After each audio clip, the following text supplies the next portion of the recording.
Breaking news now on 13 on your side. Know that there's a family that's hurt, that's gonna miss this young man. We begin at 5 o'clock with breaking news coverage of a police-involved shooting in Grand Rapids. Police held a news conference less than an hour ago and provided body camera video. The man shot by the officer last night is identified by his family as Daquan Johnson. He died at the hospital this morning. We have multiple crews following this story tonight with the reaction from family and witnesses. But we begin with 13 Your Side's Nick Nelson with what Police Chief Eric Winstrom had to say. Nick. That's right. We just heard from Grand Rapids Police Chief Eric Winstrom, who showed body camera footage from the responding officers that shows what led up to the shooting death of Daquan Johnson last night. Now, here's a look at that video. In part of the video, you can see the man identified by family as Johnson being pursued by a police officer while on his bicycle. Around 9:30, Winstrom says the officers followed him into the parking lot of an apartment complex.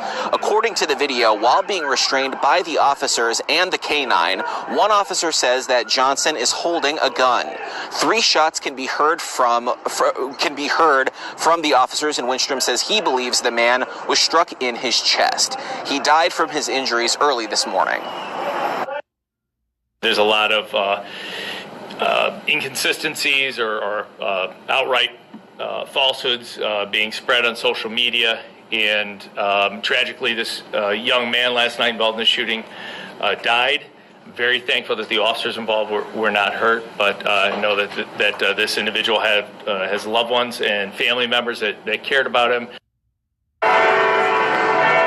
Now, as per standard procedure, Michigan State Police is now in charge of the investigation. Reporting live, Nick Nelson, 13 on your side. Nick, thank you. And the family of Daquan Johnson is sharing his story today and reacting to the way police handled the confrontation. We continue our live team coverage with 13 Your Side's Micah Cho. Micah. Yeah, we're in front of Miss Tracy's liquor store, about half a mile away from where Daquan Johnson was shot. This is supposed to be the starting point of a march by his friends and family. It has not started yet. It was supposed to start around 5 o'clock, but we were able to catch up with some of them earlier today. This is what his aunt had to tell me.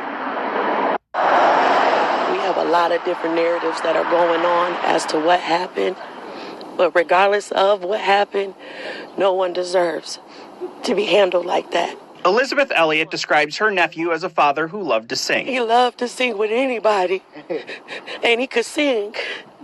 He was a good dad. He took care of his kids. Elliott says she wants to see the body cam footage of Wednesday night's shooting, adding that will be the only way they can get answers. If we have him detained and he's already on the ground, why did it take him to have to shoot him? Why couldn't they tase him? Why couldn't they just get more people there? The dogs was already on him. Kent County Commissioner Robert Womack says the officer-involved shooting happened in his district, and after talking with the family, he said he learned Johnson's kids watched what happened to their father. His children also being in that apartment building, looking out the apartment building and watched the whole thing. They're calling their grandmother while this is going on. It's just a sad thing in this community, the trauma that those kids are going through. What do we have in place for those children?